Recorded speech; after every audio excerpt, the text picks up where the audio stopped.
네, 정청래 대표에게 힘 실어준 이재명 대통령, 정청래, 김병기, 만찬회동 2시간 30분 무슨 일이 있었나?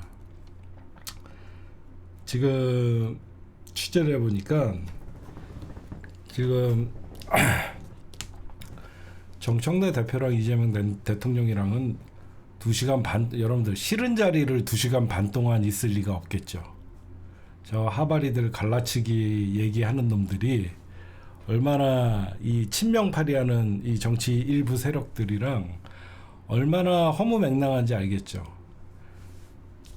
사이가 안 좋은데 여러분들 옛날에 한동훈이랑 윤석열이랑 사이가 안 좋을 때 어떤 식으로 대화가 오가는 거 맞지? 야 이 새끼야, 너 이 새끼야, 네가 뭔데 이 새끼야, 형수 문제를 이 새끼야, 국민 눈높이에 안 맞는다고 연병을 하고 이 새끼야, 밥이 어딨어 이 새끼야, 가 이 새끼야, 이렇게 밥도 안 먹이고 보냈잖아. 한 10분 얘기하다가. 근데 오후 6시 30분부터 9시까지 2시간 반까지 했대요. 진짜 이재명 대통령이 정청래 대표 당하는 것도 다 알고 있대요. 이재명 대통령이 정청래 대표님 당하는 것도 다 알고 있고, 진짜 분위기가 너무 좋아, 너무 좋고 맨날 아휴 서로 신세한탄하고. 아니 생각해봐요. 2시간 반 동안 분위기가, 제가 욕먹는 건 뭐 괜찮습니다. 정청래 대표님은 그렇게 얘기하고. 지금 어디가 좀 문제가 있냐면 대통령도 걱정하는 게 법사위래요. 제가 좀 취재를 해보니까 대통령이 걱정하는 게 법사위래요. 법사위가 너무 당과 이렇게 소통이나 이런 게 안 되고 너무 법사위가 지금 주목을 받고 인기가 있다 보니까 내란 재판부, 우리 당 지지자들 입장에서는 법사위 잘하고 있잖아요. 법사위가 잘못한다는 게 아니라 조금 속도 조절이 필요한 것들을 너무 법사위가 지르고 나간다는 거예요. 얼마든지 당과 좀 신중하게 상의도 하고 청와대와 상의도 해야 되는데 법사위가 너무 지르고 나가니까 이번에 어떤 식으로 좀 하나. 그래서 대통령이 여러분들 이번에 나서 갖고 얘기하는 게 개혁 입법은 국민 눈높이 맞게 처리되면 좋겠다. 이 말이 무슨 말이냐면 위헌 소지 하니까 최대한 그러면 위헌 소지를 없애고 하자.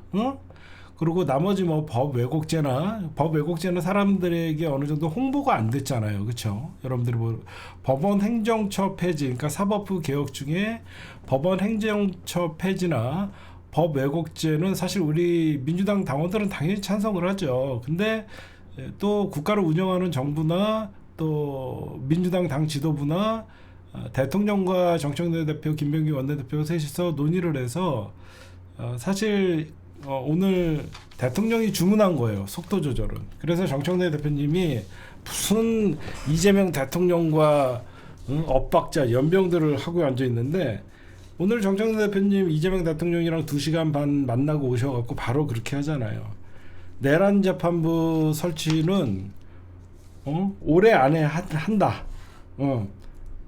위헌 요소를 제거한 뒤 뭐 법무부 장관의 어떤 그 판사 추천 이런 거 없애고 이달 안에 내란 전담 재판부는 설치한다라는 것은 재확인을 했고요. 다만 그 법 왜곡죄와 법원 행정처 폐기는 약간의 속도 조절이 필요한 것 같다.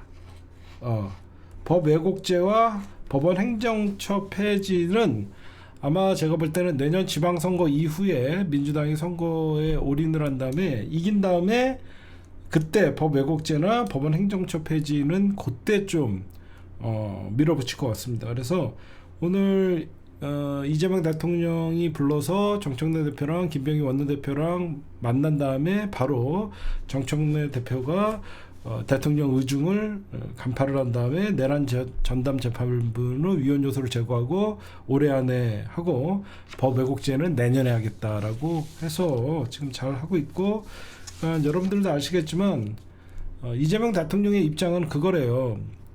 어떻게든 이제 국민 눈높이라는 게 그 위헌 요소가 있다 자꾸 떠들면 잘 모르시는 분들은 위헌 요소가 진짜 있나 보다 그러면 그것들을 해소하라는 거예요.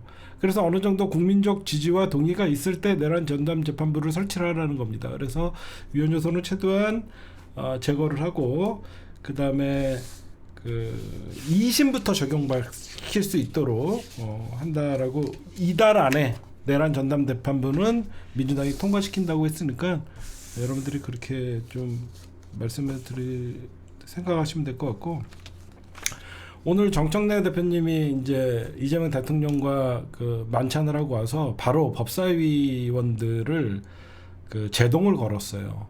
얼마 전에 여러분들 그 당이 너무 쫄아 있다, 당이 너무 쫄아 있다라고 하면 그냥 정청래 대표나 이런 사람들을 공격하는 거잖아요. 마치 할 수 있는데 안 하는 걸로 보이죠.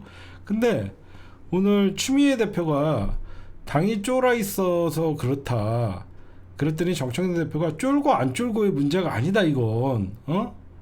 이거는 대통령 정청래 대표가 법사위원들을 좀 불러갖고 설명을 했대요. 정청래 대표가 법사위원들을 불러갖고 대통령의 뜻이다, 이거 내가 반대하는 게 아니라 이거 위헌 요소 제거해야 된다, 쫄고 안 쫄고의 문제가 아니고 내가 누구한테 쪼는 거 봤냐, 그쵸? 내가 누구한테 쪼는 거 봤냐라고 하면서 법사위가 뭐 같은 거 이렇게 좋은 의도로 하는 건 좋은데 당 지도부와 소통을 좀 빨리 하자, 많이 하고 하자, 이렇게 어제 또 악역을 한 거죠. 어제 여러분들 알다시피 정청래 대표, 김병희 원내대표, 이재명 대통령 셋이 2시간 반 동안 얘기하면서 얘기 끝나고 만찬 끝나고 나서 오늘 법사위원들 불러갖고 정청래 대표님이 쫄고 안 쫄고의 문제가 아니라 이거는 위헌 요소, 그리고 대통령의 의중도 국민의 눈높이에 맞는 걸로 해야 하기 때문에 위헌 요소를 제거하는데 힘 좀 쓰고 법사위에서 도와달라, 이런 식으로 조정을 했다는 것이죠. 여러분들이 그거를 좀 아시면 될 것 같습니다.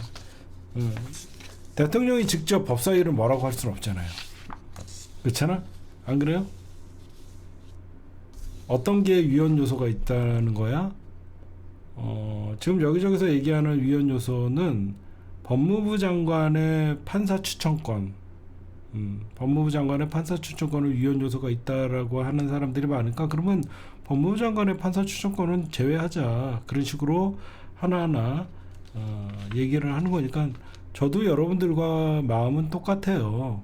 그냥 밀어붙였으면 좋겠고, 그냥 추미애 장관님이나 법사위원들이 옳은 말씀들을 저도 경청을 하지만 여러분들 우리가 조금 한 템포 쉬어서 이런 생각을 해봐요.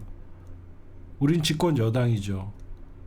이재명 대통령도 모든 사안을 지켜보고 있죠.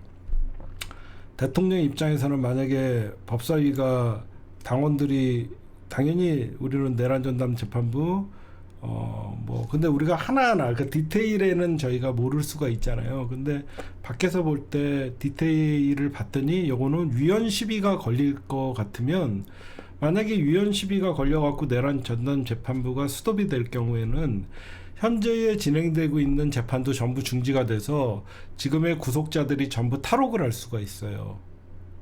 제 말 무슨 말씀인지 아시겠죠? 지금 위헌 시비가 만약에 내란 전담 재판부가 걸리고 진짜로 그게 뭐 헌재까지 가고 헌재에서도 잘못 나오게 되면 현재 재판 자체가 무효가 될 수 있기 때문에 이거는 누가 봐도 이런 일은 꼼꼼하게 하는 건 저는 중요하다고 봐요. 왜냐하면 내란 전담 재판부 자체가 위헌이다라고 헌재에서 만약에 혹시 우리가 뭐 헌재를 믿을 수도 있는 거니까 최대한 위헌 요소를 없애갖고 내란 전담 재판부를 출범시키고 거기에서 우리가 처벌을 하는 것도 중요하다고 생각하니까 혹시 아무래도 이재명 대통령 또 내란 전담 재판부에 대해서는 누구보다도 찬성하는 입장이잖아요. 이렇게 신중하게 하는 건 나쁘지 않죠. 그리고 요거 좀 하나 말씀드릴게요.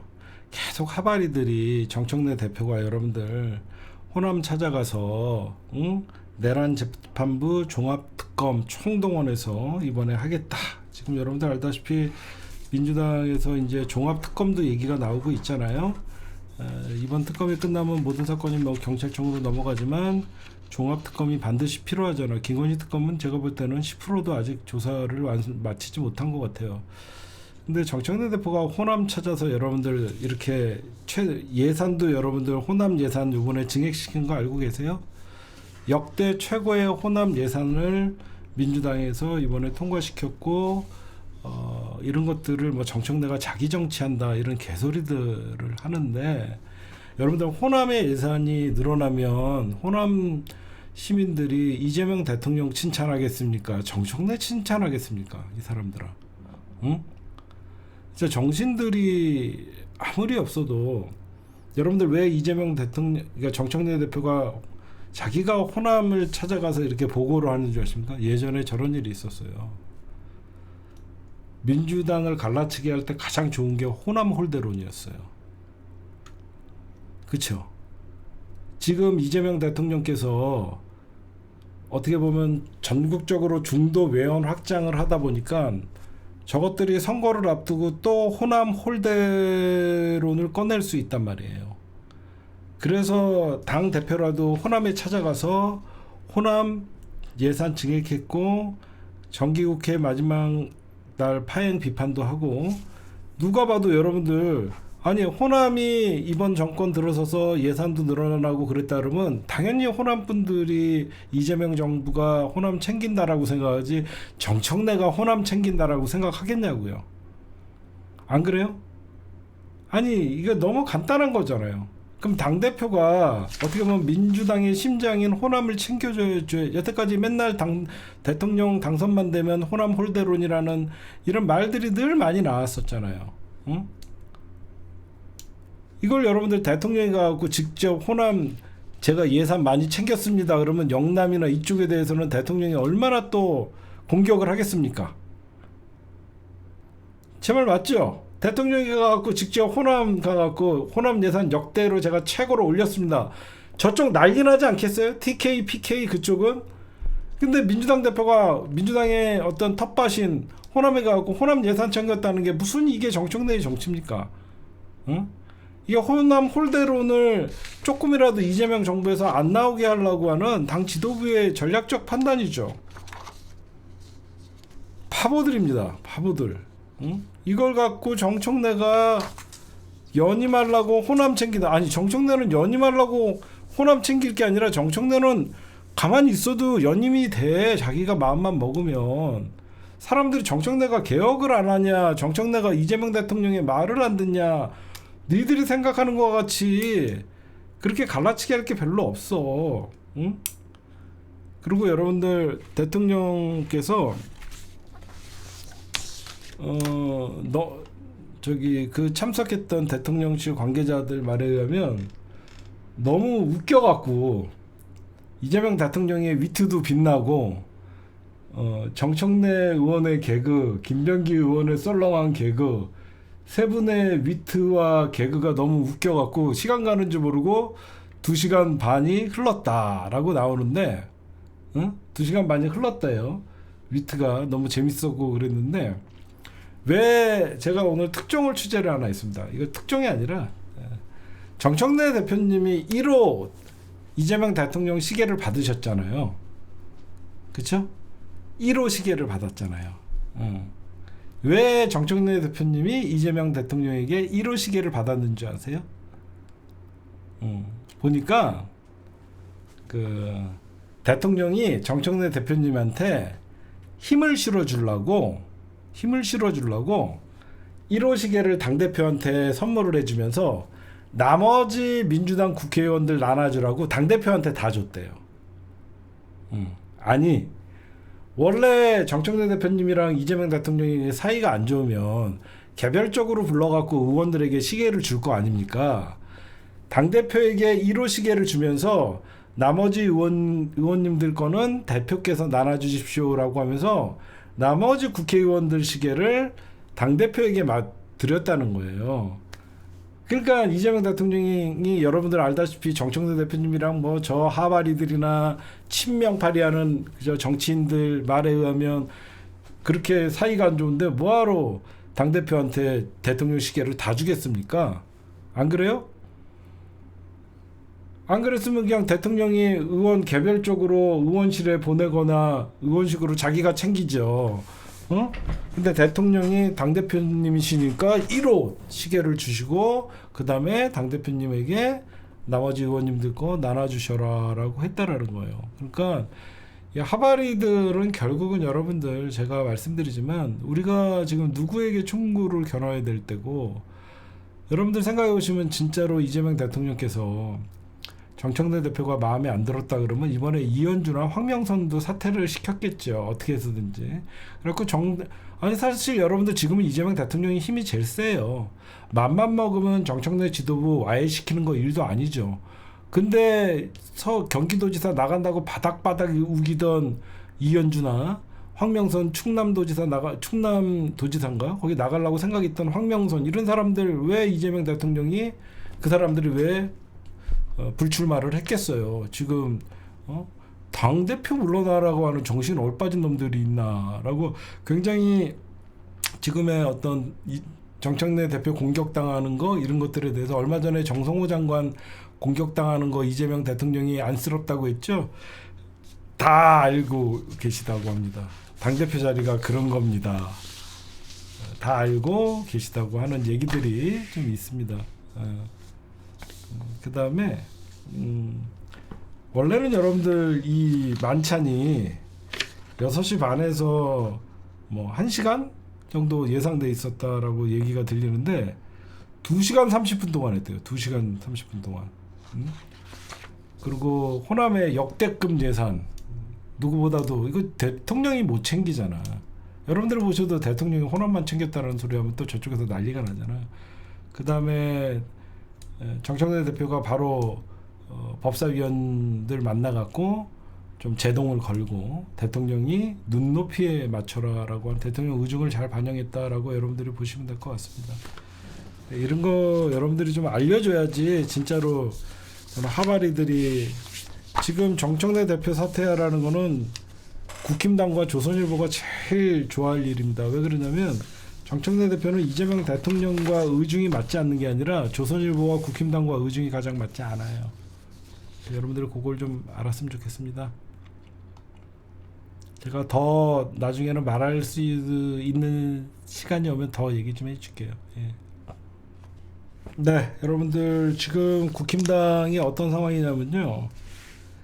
지금 느닷없이 장동혁이가 이제 단계, 한동훈 가족들이 어떤 단계의 조직적으로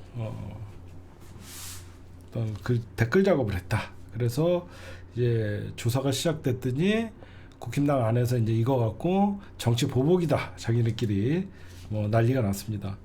그래서 당무감사위의 어떤 그 판단이 있었고, 그 다음에 당 위기에도 지금 누가 봐도 국힘당은 엄청난 위기죠. 그런데 국힘 대구 경북 중진들은 내년 지방자치제 선거에 줄 섰어요. 이게 무슨 말이냐면 2018년도 총선이 자기네들이 유리할 일은 없겠죠. 그리고 중진들 입장에서는 또 나온다 그러면 난리가 나서 공천을 못 받을 확률이 있다 보니까 지금 주호영이나 몇몇 국힘당의 TK 중심으로 한 중진들이 이번에 그냥 지자체장으로 눌러 앉으려고 하는 양상들이 보여요.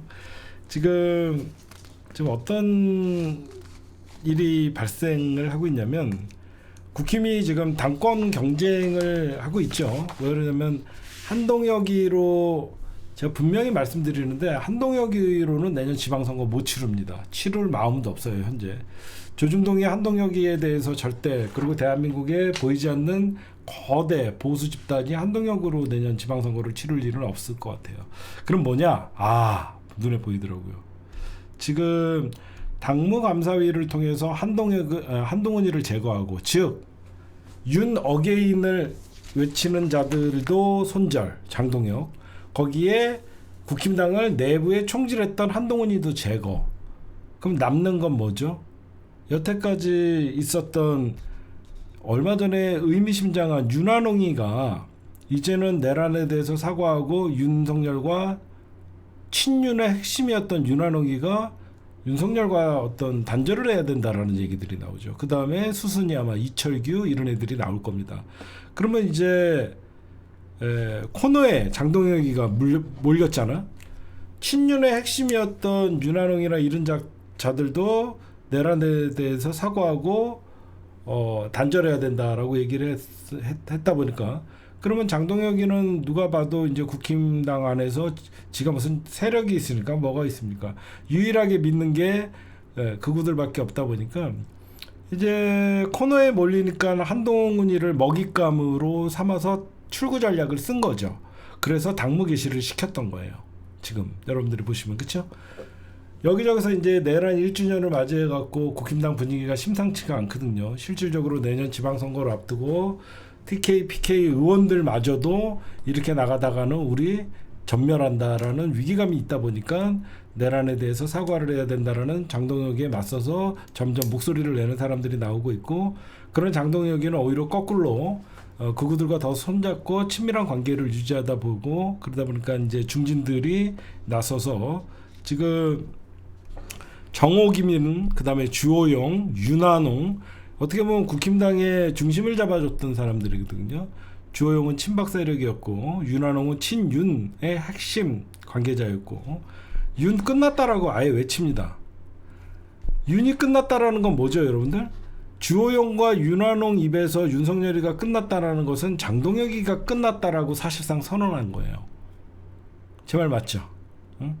윤석열이 끝났는데, 윤석열은 이제 끝났다라고 얘기를 선언하는 순간 그 윤석열 어게인, 그 다음에 그구들을 파열하면서 당권을 유지했던 장동혁이 또 끝났다라는 말이죠. 그랬더니 지금 중도, 국힘당의 중도라고 얘기하는 사람들도 그렇고, 이제 어디가 분수령이냐면 국힘당 초선들 있죠. 국힘당 초선들이 16일 날 모입니다. 이때가 최대 분수령이에요. 아마 여기서 내부 총질했던 한동훈이나 장동혁 둘을 제거하고 다시 중진 위주의 주호영, 윤한홍 뭐 이런 사람들을 위주로, 아마 제가 봐보면 개파 갈등의 요소가 있는 애들, 장동혁은 윤어게인, 한동훈은 친한계, 얘네들을 아예 제거하고 새롭게 리모델링해서 내년 지방선거를 하라는 계획들이 눈에 보입니다. 그 위주가 대구 중진들. 대구 중진들의 말이 파워가 제일 세잖아요. 그 사람들은 사실 가만히 있어도 거기서 뺏지다는 거 문제없고, 가만히 있어도 지자체장 하는 거 문제가 없는데, 얘네들이 내년 지방선거에 있어서 오히려 자기네들이 지자체장 선거에 나가려는 생각도 있고, 지금 아무래도 그러다 보니까 지금 대구시장 후보군이 얼마나, 여러분들 대구시장이 가장 뜨겁거든요. 6선의 주호영, 4선의 윤재옥, 김상훈, 3선의 추경호, 초선의 최은석, 초선의 유영아, 백왕식, 대구 북구청장 백왕식, 이태훈 대구 달서구청장, 얘네들은 이제 대구시장으로 가고 12년 동안은 그쪽에서 여러분들 정치 은퇴하려고 그러고, 경북지사 같은 경우에는 이철우가 3선 도전 의지를, 이철우가 이번에 하면 3선 도전이거든요. 근데 여기에 김정재, 이만희, 이미자, 얘네들이 이제 또 나가려고 하고, 김재원도 나가려고 그러고, 최경환, 그 다음에 이강덕 포항시장, 김주숙 경부 우선군수. 그래서 얘네들이 지금 경북도지사 대구시장을 놓고도 윤석열과 단절해야 된다라고 지금 얘기들이 나오고 있다 보니까, 지금 대구가 아무리 여러분들 뭐 국힘당의 본진이다 이런 얘기가 있지만, 대구 안에서도 또 그구들은 대구 뭐 행사하고 그럴 때 그구들이 직접 내려가서 지금 대구가 마치 그구들이 많은 것 같이 얘기하지만, 실질적으로 그구들이 대구에 직결하는 거지, 대구에서 이렇게 윤 어게인을 외치거나 뭐 윤석열에겐 안타까운 마음이 있는 마음이 딴 지역보다는 많을 수 있지만 이런 정도는 아니거든요. 지금 여기서도 이제 윤석열은 끝났다라는 얘기들이 나오고 있고요. 수도권은 분위기가 어떠냐면요, 국힘당은요, 지금 수도권은 아주 정반대입니다. 지금 대구 경북은 내부 경선 분위기가 달아오르고 있지만 수도권은 후보 찾기가 힘들대요. 현재 국힘당은. 서울시장 같은 경우에는 오세훈이밖에 없잖아요. 근데 오세훈이 같은 경우는 지금 명태균 사건에 기소가 돼 있는 바람에 우선 뭐가 중요하냐면 장동혁 선에 현재는 달려 있거든요. 오세훈이를 정치 탄압 목적으로 기소가 됐다라고 판단을 하면 오세훈이가 경선에서 마이너스 페널티를 먹지 않아요. 마이너스 페널티를 먹지 않는데, 만약에 불법 정치자금 혐의로 기소된 거를 그대로 적용하게 되면 오세훈이는 제거될 수 있어요. 지금 오선에 나경원이가 서울시장 나가려고 사실상 국회 마지막 날도 필리버스터 하면서 난동을 부렸는데, 나경원이 같은 경우에는 중도 확장이 1도 없죠. 그래서 지금 민주당은 서울시장 후보군이 넘쳐나서 날리고, 국힘당은 거의 지금 나올 수 있는 사람들이 없다라고 지금 오세훈이랑 나경원 2명밖에 안 보이고요. 경기지사 선거 같은 경우에는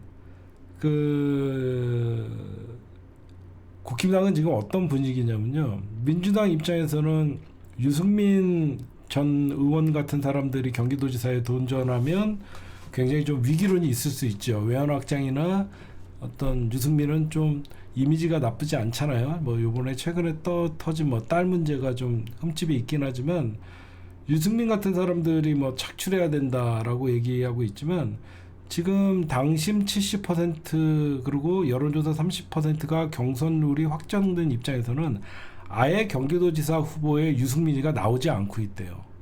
아예 그냥 거론조차 안 된대요. 당심 70에 여러분들 국민 여론조사 30을 반영하면 유승민은 국힘당에서 전혀 잊혀진 정치인이 돼버렸거든요. 현재 그래서 아예 대구 경북 빼고는요, 딴 지역을 사실상 국힘당은 선거 포기 정도의 얘기가 나올 정도로 지금 나오고 있어서, 그래서 지금 어쩔 수 없이 특단으로 구글을 손잡고 있는 장동혁, 그 다음에 친윤을 반대한다는 이유로 국힘당의 내부 총지를 일삼았던 한동훈, 이 둘을 제거하고 현재 가는 분위기로 내년 총선을 치를 가능성이 많다. 여러분들도 제 말씀에 좀 동의하시죠? 그렇죠?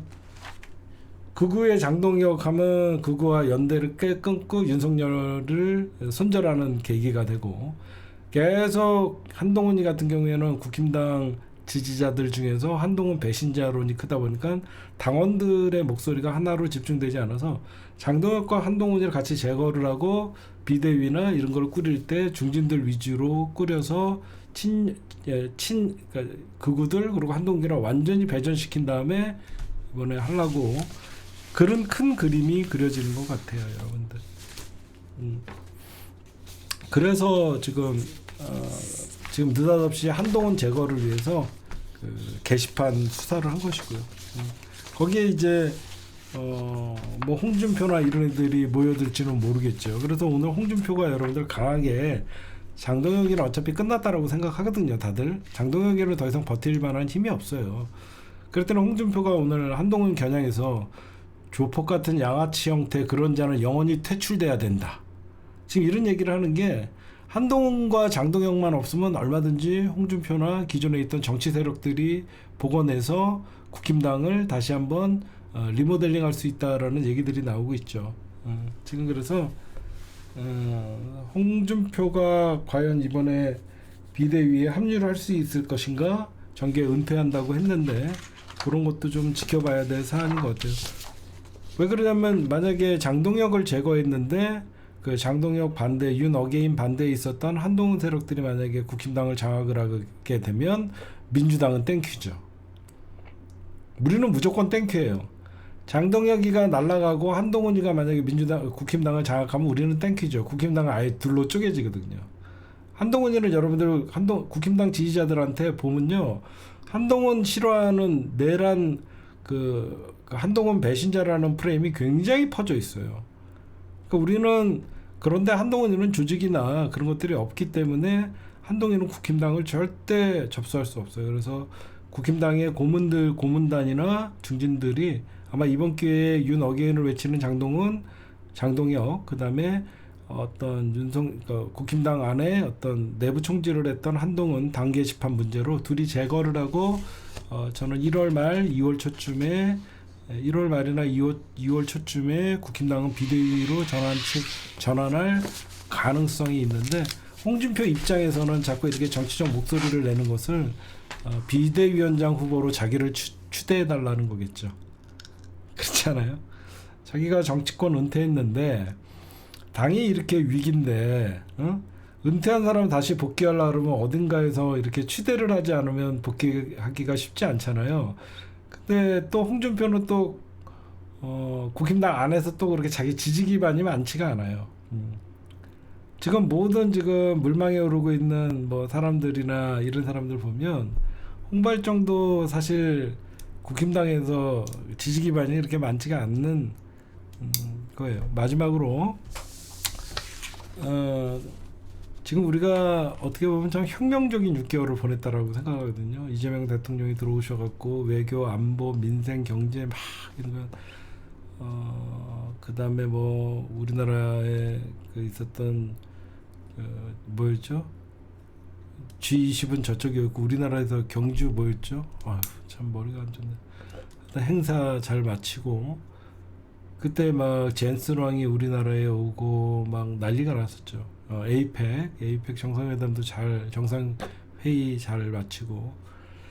여러분들 만약에 계엄이 유지가 됐었다 그러면 우리나라는 지금 필리핀보다도 못한 나라로 추락했을 거예요. 그런 생각 안 해봤어요?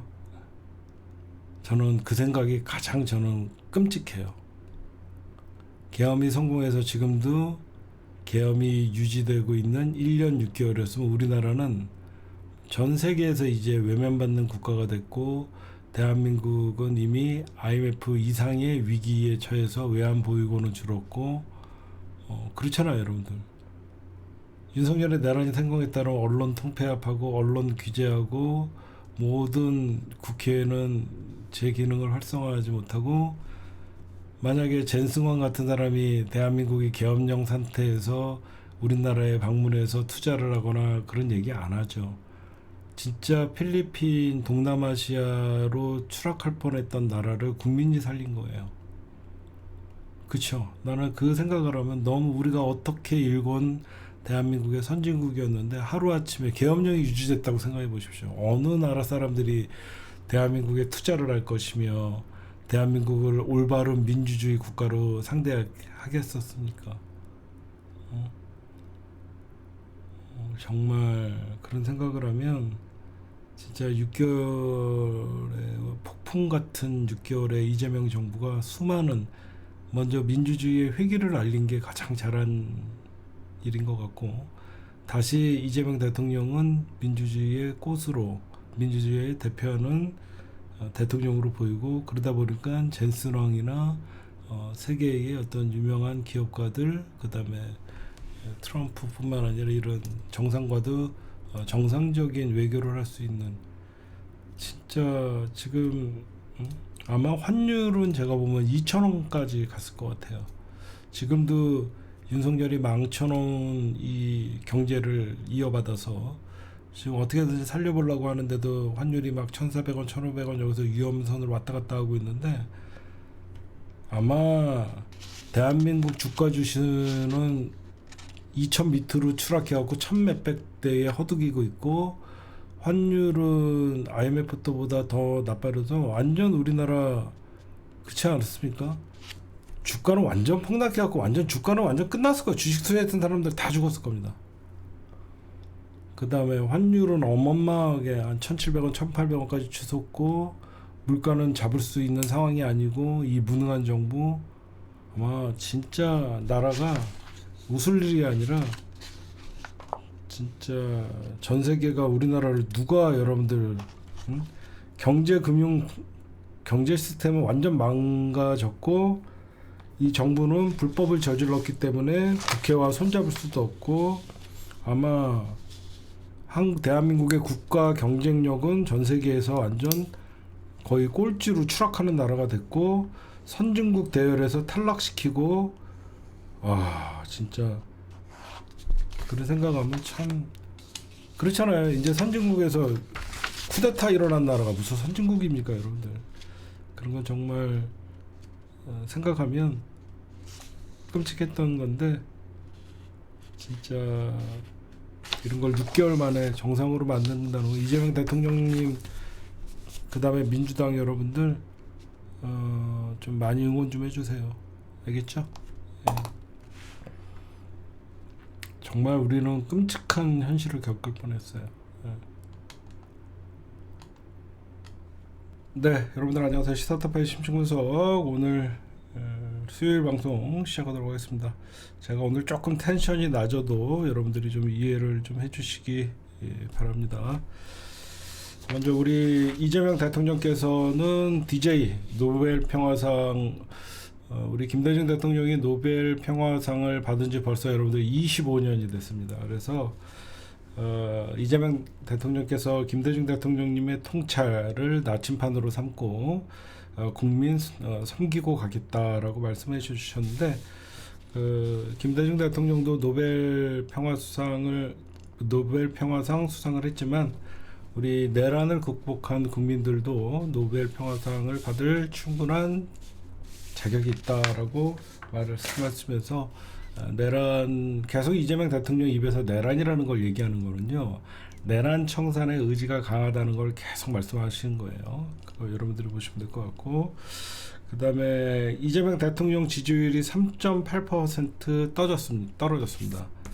중도층이 대거 많이 빠져나가는 양상인데요. 이거는 뭐냐면 문진석, 김남국 인사청탁 파동에 중도층 대거 이탈에 뜨는 한국사회 여론조사의 결과가 나왔습니다. 그래서 이거는 문진석이가 스스로 자기의 원내 수석이라는 어떤 원내 수석 자리를 빨리 스스로 사퇴해야 됩니다. 이게 딴 게 아니에요. 국정 지지율이 이 인사청탁 문제가 이렇게 심각하게 왔다는 것은 자기가 당의 모든 직책을 이임하겠다라고 하는 것은 스스로가 진짜 자기가 어떤 사람인지, 나 친명이야, 잘라려면 잘라, 굉장히 못된 짓거리죠. 왜 당 지도부를 곤욕스럽게 합니까? 대통령도 곤욕스러운 거예요. 제가 좀 이런 말씀을 드릴게요. 정권을 잡으면요, 측근들이 있죠, 여러분들. 정권을, 우리가 정치 권력을 딱 잡는 순간 측근들이 분명히 있죠. 측근들 중에서 좋은 측근들이 있어요. 그리고 조금 먼 측근들이 있겠죠. 그리고 오히려 진짜 옆에 있어서 도움이 되는 사람이 있고, 다만 선거 때는요, 모든 사람을 내 편으로 만들어야 되죠. 여러분들 생각해 보시면, 그렇죠? 선거 때는 진영 대 진영의 전면전의 어떤 싸움이다 보니까 조금이나마 우리 편인 같은 사람들도 전부 영입을 합니다. 심지어 국힘당의 성향을 갖고 있는 사람들도 영입을 하는 게 선거예요. 이재명 대통령을 어떻게 보면 당대표 그리고 대통령 자리까지 만들어내는데 도움을 준 사람들 많죠. 지금의 이재명 대통령을 만드는데. 그러나 막상 이재명 대통령은 이제 권력을 잡고 대통령으로서 국민들에게, 나를 반대하는 국민들도 내 편으로 만들어야 되는 입장인데, 이런 사람들이 가장 문제인 거예요. 이런 문진석이나 벌써부터 집권 얼마나 됐다고 민간기업의 어떤 민간기업의 자리를 지가 인사청탁을 하고, 이거 진짜 이런 사람들이 오히려 대통령 입장에서는 굉장히 난처한 거예요. 자기가 과거에 도움을 받았던 사람들인데 이제 와서 자기를 이용해서 자기의 권력을 여기저기서 알려주고 있는 사람들. 여러분들이 보셔서 그렇죠. 만약에 제가 여러분들 대통령이 됐어요. 제가 대통령이 되는 과정에서 얼마나 고마운 분들이 많겠어요. 하지만 저 사람은 위험하다는 거 느낌이 있어요. 어떤 사람이 날 적극적으로 돕는 것 같지만 저 사람은 나중에 사고 칠 사람이다. 사람은 다 알아요. 대통령도 다 알아요. 근데 이런 사람들이 자기는 친윤이다라고 하면서 떠들고 다니면서 그 자기가 대통령 파리를 하는 거죠. 그게 바로 명파리, 친명파리인 거예요. 이런 사람들은 알아서 정리를 해줘야 되는데 또 김병기 원내대표나 정청래 대표가 이런 사람들을 제기하면 또 명청 갈등 이런 식으로 프레임을 계속 나온단 말이에요. 문진석 전화번호 하나만 좀 띄워줘요. 문진석 전화번호 하나만 좀 띄워줘봐요. 문진석 대통령 위해서라도 사퇴하라고, 응? 여러분들이 문자 행동을 좀 해주세요. 이거는 대통령 지지율 3.8% 깎아먹은 거예요. 굉장히 중요한 겁니다. 문진석은 원내 사퇴하라. 이거 대통령, 여러분들 그냥 보내지 마시고 대통령을 위해서라도, 응? 지금 대통령 지지율 깎이고 지금 인사청탁 때문에 이런데 오히려 대통령을 진짜 위한다면 사퇴해라. 여러분들이 정중하게 욕설 같은 거 하지 마시고 문자 행동으로 여러분들 꼭 해야 됩니다. 반드시 여러분들 010-3714-4990 이거는 우리 당원들, 권리당원들이 반드시 해줘야 되는 거예요. 우리가 처리해줘야 되는 거예요. 여러분들이 보셔도 당에 일조를 한다, 당 자기 거취를 당에다가 일임을 한다, 이게 자체가 얼마나 무책임한 짓입니까? 응? 지가 하는 행동은 입이 10개라도 할 말이 없다 그러면, 아니 그 문자를 날벼락같이 받아갖고 사퇴한, 응? 김남국은 뭐가 되고, 대통령실에서는 단호하게 김남국을 경질하고 사퇴시켰는데 문진석은 뭐라고, 안 그래요? 대통령실에서 문진석도 당장 자르고 싶죠. 근데 당무 개입이라는 잘못된 오해를 불러일으킬 수 있기 때문에 문진석은 사퇴하라는 말을 대통령실에서 할 수가 없겠죠. 그렇잖아요.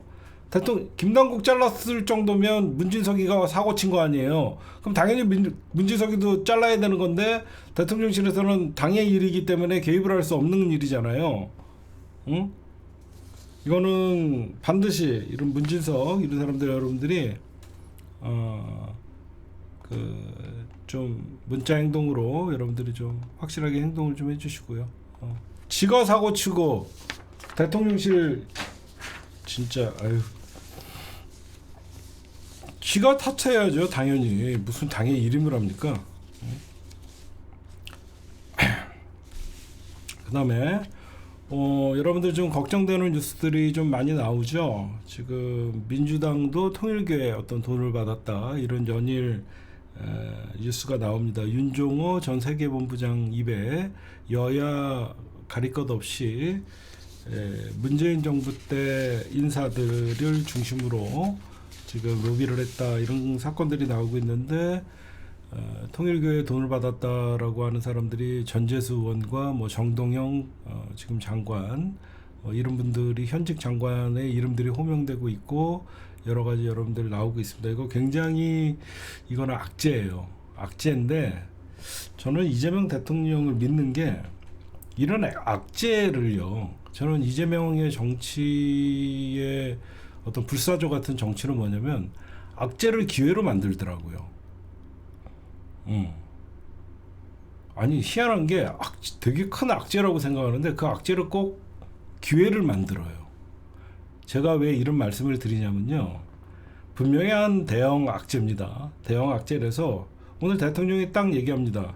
특정 종교단체 연루 의혹 여야 관계없이 엄정 수사하라. 이건 뭐냐면요, 당연히 민주당도 피를 흘릴 각오를 하라고 지금 메시지를 보내는 거예요. 여야 막론하고 엄정 수사해라. 민주당 입장에서는 대형 악재지만 이런 사람들은 오히려 민주당이 저쪽은 감싸고 있죠. 민주당은 오히려 경찰의 수사 결과에 따라서 엄중하게 털어내면 그게 민주당과 국힘당이 다른 점으로 보일 수 있겠죠. 그렇죠, 여러분들? 통일교가 민주당에 로비했던 시즌과 통일교가 윤석열 대선 캠프에까지 영향을 줬던 사건은 별개예요. 그걸 보셔야 돼요.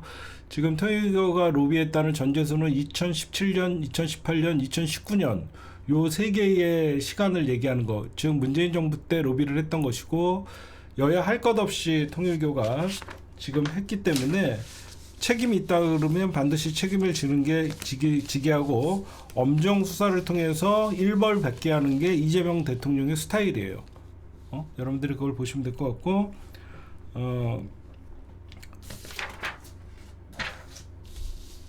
오늘 여러분들 굉장히 윤영호의 마지막 공판이 있었습니다. 윤영호의 오늘 마지막 결심 공판이 있었는데, 윤영호의 마지막 결심 공판이라는 것은 특검에서 윤영호를 정치자금법 위반으로 지금 오늘 정치자금법 위반, 그 다음에 청탁금지법 위반, 업무상 횡령 등으로 결심 공판을 열었는데 오늘 4년을 구형을 했어요. 4년을 구형을 그러니까 검찰이 4년을 구형했다는 거예요. 근데 오늘 이 재판이 왜 주목을 받았었냐면요. 오늘 이 재판에서 윤영호가 또 다른 폭로가 나올 것이다. 민주당 관계자들. 그런 얘기들이 나왔었는데 오늘 윤영호는 민주당 청탁 의혹에 대해서는 그 어떤 것도 언급을 하지 않았어요. 그러니까 윤영호는 많은 사람들이 오늘 결승 공판에서 윤영호가 자기는 국힘당에 한정하지 않고 막 여기저기 얘기를 했었는데 오늘 그거는 나오지 않아서 이제 나머지는 경찰청으로 이제 이관이 됐죠. 왜 그러면 특검에서 이 사건을 덮은 게 아니라 특검 수사 범위에 포함되지 않았던 사건이기 때문에 특검은 수사를 하지 않고 그 자료는 경찰청으로 넘겼다라는 입장인데, 다만 특검이 국힘당으로부터 비판받는 내용 중에 하나는 수사 중에 알게 된 내용도 수사할 수 있다, 이 단서 조항 때문에 특검이 지금 좀 비판을 받는 건데, 제가 전재수 장관님은 제가 보면 좀 문제가 있어 보여요. 왜 그러냐면 어디까지 저도 관망하는 추세지만 윤영호 씨의 증언이 굉장히 구체적이에요. 2018년부터 2019년이니까 여러분들이 걱정 안 하셔도 되는 게 이재명 대통령과는 여러분들 전혀 관계가 없죠. 그렇죠? 먼저 이재명 대통령이 여야 할 것 없이 엄정수사라는 것은 이 통일교가 이재명 대통령 측에 로비를 했다라는 것은 사실상 없다라는 자신이 있기 때문이에요. 여러분들이 보시면 그렇죠?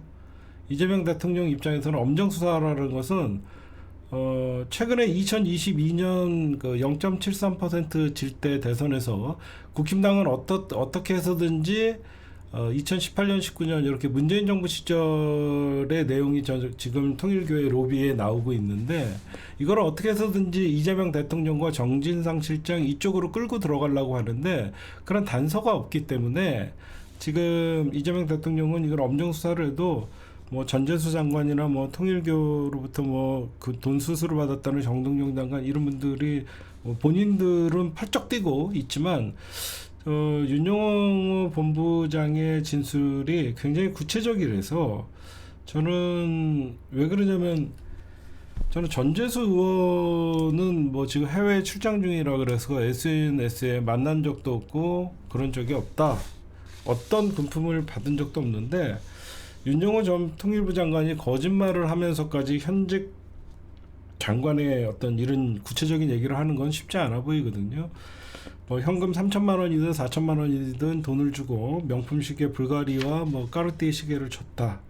그리고 부산에 2018년 9월 10일 날 600명 정도가 모인 부산 5지구 모임에 참석해서 축사를 했다. 뭐 이렇게 하면서 여기저기 리스트들이 돌고 있는데 이거는 지금 민주당이 이거 대형 악재는 맞고요. 민주당의 저는 항상 정치를 하다 보면 악재는 터질 수가 있죠. 민주당 의원들이 하도 많고 현재 집권 여당이기 때문에 여당이기 때문에 권력의 감시를 받아야 되는 거는 맞죠. 그리고 구체적인 또 진술이 처음에는 전재수 장관이 돈을 주니까 거부를 했다가 이 돈은 복돈이니까 받아도 된다라고 해서 뭐 받았다 뭐 이런 얘기들이 나오고 있는 걸 보면 전재수 장관이 돌아와서 어떤 식으로 얘기를 하는지 좀 봐야 되는데 제가 여러분들에게 좀 그리고 정동영 장관 같은 경우에는 내일 입장문을 밝히겠다. 입장문을 밝히면 굉장히 뭐 싱거울 것이다 이렇게 얘기해서 뭐 두 분 다 본인들은 결백하다고 얘기하지만 내용은 우리가 좀 자세하게 들여다봐야 될 것 같고 이 정치자금법 위반 사건 같은 경우에는 여러분들 공소시효가 7년이에요. 정치자금법 위반 사건은 공소시효가 7년이기 때문에 이게 2018년 12월까지 벌어졌던 사건에 대해서는 수사를 할 수 있지만 그 이후에는 공소시효가 만료가 되거든요. 그렇잖아요. 2019, 2020, 그다음에 2019년 사건부터는 수사할 수 있기 때문에 경찰에서 공소시효 만료를 해서 지금 수사에 착수했다라고 여러분들이 볼 수 있는 것이고요. 그다음에 저는 윤영호가 그럼 오늘 마지막 결심 공판에서 민주당 의원들의 리스트를 말할 것이다 이런 얘기들이 파다하게 나왔었는데 오늘 왜 윤영호가 여러분들 입을 다물었을까 그걸 봤어요. 그렇죠? 윤영호가 어떻게 보면 자기 보석이나 불구속 재판을 받으려고 또는 어떤 민주당의 악재를 민주당 발 어떤 이런 의혹들을 얘기를 했는데 어떻게 보면 결심 공판과 함께 더 큰 파장을 좀 일으킬 수 있는 발언들을 할 거라고 좀 사실 오늘 많은 민주당 관계자들이나 정치권 기자들이 굉장히 긴장을 했는데 왜 오늘 안 했을까라고 얘기했더니 가만 생각해 봤더니 이게 민주당까지 끌어들이는 게 더 큰 통일교 입장에서는 어떻게 해서든지 지금 이재명 대통령이 사실 특정 종교를 말씀하시지는 않았지만 지금 종교 분리 원칙에 의해서 헌법의 종교 분리 원칙에 의해서 어긋났을 경우에는 해산 검토를 하라라고 분명하게 말씀을 하셨기 때문에 지금 물귀신 작전으로 민주당을 끌고 들어온 거라고 저는 생각을 하거든요. 여러분들도 아마 제 말에 동의를 하실 거라고 생각합니다. 근데 왜 오늘 윤용호가 오늘 다들 기대하고 오늘 핵폭탄을 터뜨렸으면 파장이 컸을 때 안 했냐? 이게 종교단체인지 로비단체인지 여야 가릴 것 없이 마구 로비를 하고 다녔다는 증거가 오히려 더 나오게 되면 오히려 통일교의 정당 해산은 더 높아질 수밖에 없다는 거예요. 제 말 이해하십니까? 응? 그렇잖아요. 통일교가 민주당 할 것 없이 민주당 정부에서는 민주당, 국힘당 정부에서는 국힘당 이렇게 할 것 없이 로비를 하고 다녔다라는 게 더 나오면 정교 분리 원칙에 더 위반되는 것이고 근절해야 될 중대 범죄가 되기 때문에 얘네들이 오히려 그걸 입을 다물었지 않나라고 생각을 합니다. 지금 여러분들 알다시피 이 통일교의 법인 설립 허가 취소나 정당 해산은요 문체부 소관이에요. 그래서 문체부도 당연히 여러분들 검토를 하겠죠. 그래서 이게 문체부 소관이고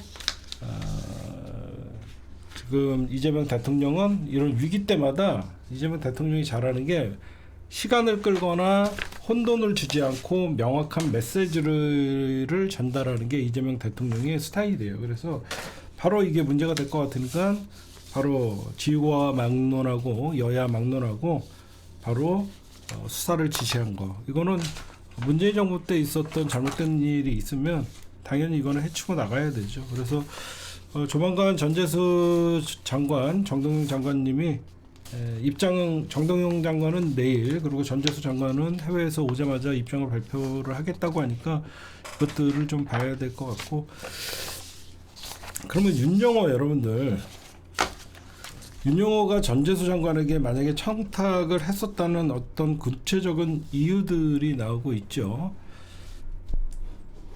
어떤 청탁을 했냐? 한일 해저 터널이에요. 한일 해저 터널. 이건 뭐냐면요. 부산을 대표하는 정치인 전재수 장관 그리고 현재 해양수산부 장관 이 한일 해저 터널은요 일본 구구들의 수건 사업이었습니다. 일본 구구들의 해저 수건 사업이에요. 한일 해저 터널을 구구들과 그 당시에 박근혜 정부 때도 약간 논의가 됐던 거예요.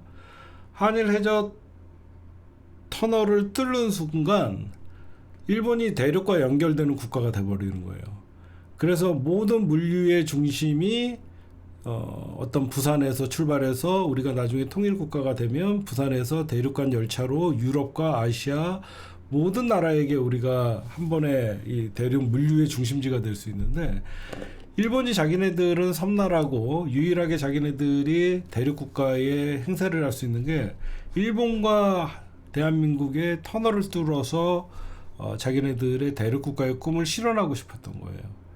그래서 전재수 장관이나 일본도 이 부분에 대해 엄청난 관심이 있었고, 그렇죠? 그래서 제가 보면 전재수 장관이나 이런 통일교 이런 문제들이 한반도와 일본 열도를 잇는 해상 터널, 해저 터널 이런 것들의 로비가 있지 않았나 생각합니다. 절대 이거는 있으면 안 됩니다.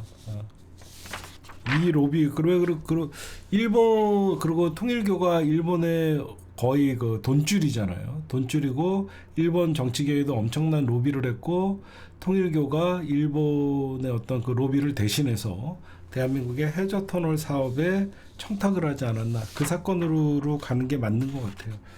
그래서 어디까지 진전되고 어디까지 청탁을 받았는지 모르겠지만 딴 거 없어요. 이렇게 저는 분명하게 저는 정치인이 아니지만 이런 정치를 하다 보면 대형 악재 또는 작은 악재라고 생각한 게 대형 악재로 번지는 것도 있고, 오히려 대형 악재라고 하면서 당혹스러웠던 일들이 잘 풀려갖고 오히려 우리가 반전의 기회를 맞을 수 있는 게 정치더라고요. 제가 보니까 이런 대형 악재의 큰 게 현직 장관들이 연루되어 있는 사건이면요, 딴 거 없어요. 정도로 가면 돼요.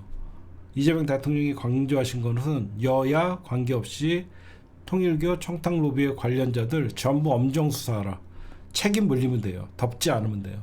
그러면 과거 임성근 사단장이나 최혜병 사건의 어떤 이런 병사의 죽음을 덮다가 사실 특검으로 가고 이 정부의 사실 그 아킬레스건으로 왔듯이 작은 사건인 것 같았지만 걔네들은 결국 사건을 키웠고요. 이런 큰 사건일 것 같지만 정면 돌파를 하면요, 오히려 저는 이거는 만약에 민주당 의원들 중에 이런 어떤 전재수 장관이나 이런 진짜 로비를 받고 이랬다 그러면요, 저는 확실한 어떤 처벌이 필요하다고 생각하는 사람이에요. 정석대로 가는 게 맞는 것이에요. 그래야지 우리가 저들과 다르다는 것을 좀 보여줄 수가 있겠죠. 뭐 제 식구 감싸기 우리가 늘 얘기하는 것 같이 우리도 좀 뻔뻔해져라. 그거는 요번 일이랑은 좀 다른 것 같아요. 왜냐하면 정교분리의 원칙 헌법을 위반한 통일교 같은 경우에는 지금 제가 보면 싹을 자르지 않으면요, 신천지나 이 통일교는 대한민국 앞으로 대선 때마다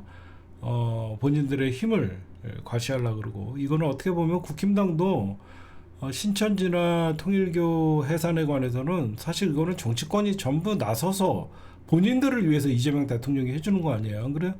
만약에 신천지나 통일교가 이번에는 민주당에게 줄 서고, 신천지나 통일교가 이번에는 국힘당에게 줄 서고, 이런 식으로 하면 이 정치가 사실상 이 종교에 의해서 좌지우지된다는 건 민주주의 헌법이 굉장히 파괴되는 거이기 때문에 지금 같은 경우에는 여야 할 것 없이 사실 이번에 이런 종교의 정교분리 원칙에 어긋난 이런 정치 개입은요, 이거는 여야가 합심해서 해야 되는데 국힘당은 이때다 싶어갖고 또 민주당을 공격하는 모습이 바보 같은 정당인 것 같아요.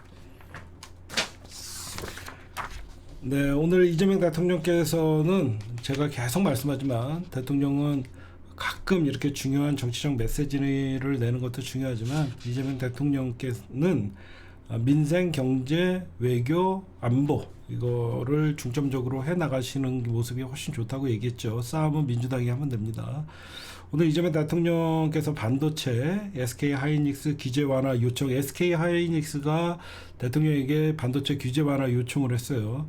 대통령이 이렇게 기업들의 애로사항을 직접적으로 받을 수 있는 입장이고 금산분리 훼손하지 않는 범위에서 대책을 마련하겠다라고 얘기했는데, 그러면 SK하이닉스는 우리 이재명 대통령께 어떤 거를 요구했냐면요, 한마디로 대통령이 언급한 대책이 뭐냐면 금융업을 종사하는 증손회사를 만들 수 있게 하고 지주사 손자 회사의 증손회사 지분 보유율 비율을 현행 100%에서 50%로 완화하는 내용을 보고 있다. 이건 좀 여러분들이 어렵네요. 그러니까 그 금융업을 하는 증손회사를 만들 수 있게 하고, 이게 좀 뭔 말인지 이해가 안 가네.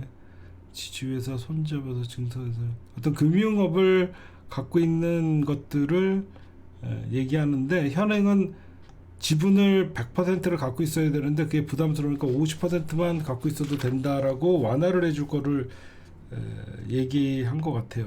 그래서 SK 하이닉스가 여신 금융업체 등 금융 계열사를 소유할 수 없지만, 여러분들 금산분리의 원칙에 의해서 기업이 여신 금융업을 갖고 있어, 그러니까 삼성이 여러분들 무슨 은행을 갖고 있을 수는 없죠. 이 제한이 사라지고 증손회사 보유 지분 비율이 절반으로 완화되면 나머지 50%를 국민성장펀드 등 외부로 투자를 채울 수 있다. 그러니까 SK가 이런 요구를 한 이유는, SK 하이닉스는 절반의 지분만 보유해도 산하의 투자를 위한 특수목적, 특수목적 SPC를 설치할 수 있다. 그러니까 SK가 직접적으로 은행을 가지고 있을 수는 없지만, 이런 50%의 지분만 갖고 있어도 어떤 특수 목적 법인을, 투자 목적을 설립할 수 있는, 이거를 좀 해달라고 했대요. 반도체 그런 걸 하려고 하는 거고. 그 다음에 오늘 허위 조작 정보 근절법 과방위 통과가 됐는데, 이거는 진보 보수할 것 없이 난리가 났네요. 진보 보수할 것 없이 난리가 났는데, 제가 이거를 좀 자세히 봤어요. 이게 좀 자세히 들여다 보니까, 기존에 있던 레가시 미디어나 언론사들은 무조건 다 반대예요. 그렇죠? 과방위에서 통과시킨 거는 뭐냐면 유튜브 징벌적 손해배상제입니다. 유튜브들 여러분들 얼마나 많은 허위사실 유포를 하고, 이재명 대통령 소년원 출신이다 부터 해갖고, 이재명 대통령 그리고 문재인 대통령, 얼마나 많은 민주당 대통령들에 대해서 유튜브들이 허위사실을 영상으로 만들고, 그런 것들에 대해서 얼마나 심각한 피해를 줍니까? 그렇죠? 근데 이 허위 조작 정보 근절법이라고 해서 민주당이 과방위에서 통과를 시켰는데, 이거에 대해서 지금 뭐 참여연대뿐만 아니라 이런 사람들까지 다 지금 반대를 하고 있는데, 반대를 하는 이유가 뭐냐면 권력자들을 입틀막할 수 있다라고 지금 얘기합니다. 이 사람들은 유튜브의 생리를 잘 몰라요. 그렇죠? 유튜버의 렉카드를 얼마나 많습니다. 얼마나 많습니까? 제가 어떻게 보면 제일 피해자죠. 저도 한편에 엄청난 피해를 봤죠. 뭐 베이맨님, 횡령했니, 20억을 했니, 100억을 했니, 강남에 노년동에 집이 몇 개, 이런 미친놈들이 한두 명이 아니었어요. 이런 새끼들 전부 민사소송으로 제가 지금 소송을 하고 있지만, 이 언론단체들이 이걸 오히려 환영을 해야 될 일 같아요. 유튜브들은 그냥, 지금 반대하는 단체가 참여연대, 여성민우회, 디지털 정의 네트워크, 언론개혁 시민연대, 오픈넷 등 언론 시민단체를 공동 입장을 내고, 민주당과 조국혁신당 정보통신망법 개정을 중단하라고 얘기했는데, 진짜 유튜브의 폐해를 정말 안다 그러면 이런 유튜브 징벌적 손해배상이 포함되어 있는 이런 법들은 오히려 통과시켜야죠. 그리고 정통망법상 사실명예훼손죄는 폐지가 됩니다, 여러분들. 이거는 우리나라뿐만 있던 법이죠. 그래서 사실명예훼손죄, 지금 사실적 명예훼손죄는, 그리고 허위사실을 반의사 불벌죄가 아니라 친고죄로 한다라고 얘기가 나오고 있고요. 과방위가 오늘 10일 법안 소멸 전체를 열고, 사실명예훼손, 저도 사실명예훼손으로 한 2건 정도 저도 벌금이 나와갖고 정식 재판 청구를 하고 있는데, 이거는 조만간 사실명예훼손이 이제 법사위를 통과하고 본회의에서 통과하면 이 사건은 아마 다 무혐의로 나올 것 같습니다, 여러분들. 이거는 제가 보면 민주당이 욕먹을 일이 아니에요. 응? 이거는 욕먹을 일이 아니라 이 유튜브들 관리해야 됩니다. 이거. 저도 한 사실명예 족신으로 50만원, 100만원 이렇게 벌금 나온 게 있어갖고 그거를 저희가 그 저거를 했거든요. 정식재판 청구를 해서 이것도 아마 될 것 같습니다.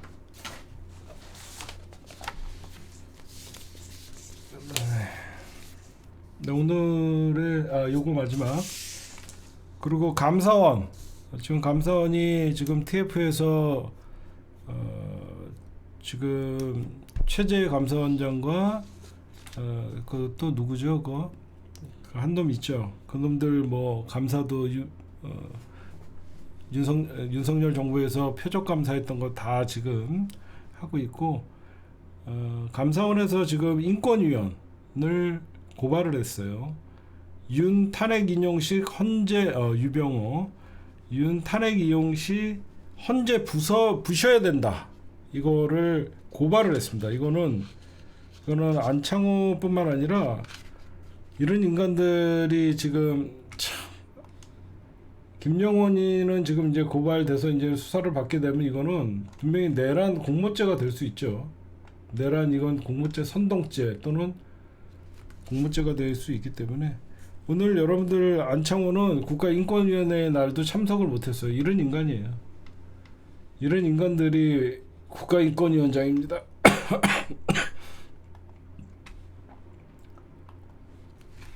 어쨌든 빨리 수사를 잘해갖고 이런 김영현 같은 애들은 인권위에서 빨리 발빼게 해야 됩니다.